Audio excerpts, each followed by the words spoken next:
नमस्कार, मैं हूं आपके साथ तनु शर्मा। आप देख रहे हैं नर्मदा की पुकार। आइए नजर डालते हैं आज की बड़ी खबरों की ओर।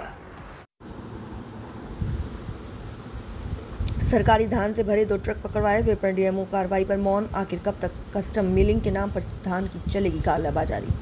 खबर मध्य प्रदेश के बालाघाट से है, जहां बीते कुछ महीनों पहले पत्रकारों ने अखबार और न्यूज़ चैनलों के माध्यम से जिले में चल रहे धान के गोरख धंधे को उजागर किया था, लेकिन अभी तक प्रशासन के द्वारा कोई ठोस कदम नहीं उठाया गया, जिसका जीता जागता उदाहरण हाल ही में उस समय देखने को मिला है जब वारासिवनी थाने के गश्ती दल ने धान से भरे 2 ट्रक को पकड़ा और उसकी जांच कर दोनों ट्रकों को थाने में खड़ा करवा दिया है।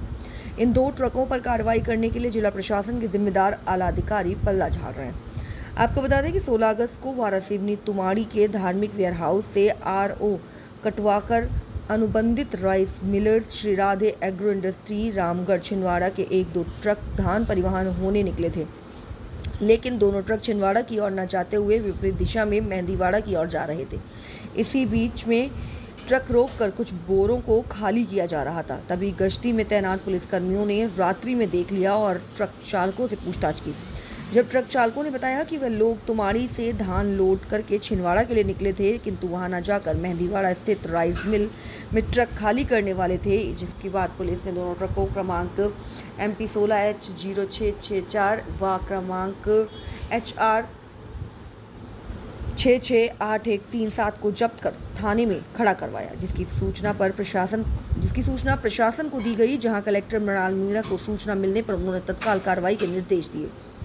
इधर दोनों ट्रकों में अनुमानित 250 क्विंटल धान भरा था, जिसका छिंदवाड़ा के लिए RO काटा गया था, लेकिन उस सरकारी धान की अफरा तफरी हो गई थी, जिस पर वारासिवनी मंडी विभाग के लगभग 46,000 का जुर्माना लगाया। इसके बावजूद भी कई सवाल खड़े हो रहे हैं। लोगों द्वारा ये भी कहा जा रहा है कि ये मामला तस्करी से जोड़ते हुए सीधे सरकार धान की चोरी का था, लेकिन इसे अवैध परिवहन का बताकर 5 गुना टैक्स वसूल कर कार्रवाई को विराम लगा दिया गया है। सवाल ये उठता है कि पिछले डीएमओ रघुवंशी ने बालाघाट की धान का मिलिंग करवाने पड़ोसी जिले को कार्य दिया था, लेकिन अब दूसरे जिले के मिलर्स के वाहनों से रात के अंधेरे में चोरी छिपे धान उठवाना जिले प्रशासन को आगामी सीजन के लिए सोचने पर विवश कर रहा है। बालाघाट से महेंद्र राम टेकी की रिपोर्ट। क्या है मामला यह है कि धार्मिक वेयरहाउस 12 से ट्रक जाना था छिंदवाड़ा और जा रहा था मेहंदीवाड़ा, और वहाँ पर कोई एक चिल्लर व्यापारी है, उसके यहाँ पे धान 2-4 कट्टी खाली हो रहा था। तो उसमें अब क्या कार्रवाई की गई है? उसमें मंडी अधिनियम 1972 क्रमांक 24/1973 के धारा 19(6) के अंतर्गत 5 गुना कार्रवाई मंडी द्वारा की गई है। कितना शुल्क वसूला गया? लगभग 46,891 के लगभग 5 गुना राशि वसूल की जाएगी। सरकारी धान था? सरकारी धान था। जब धान जो है किसानों से सरकार खरीदती है, उसके बाद फिर से आप टैक्स लगा रहे हैं, ये कितना नियम के इसमें है?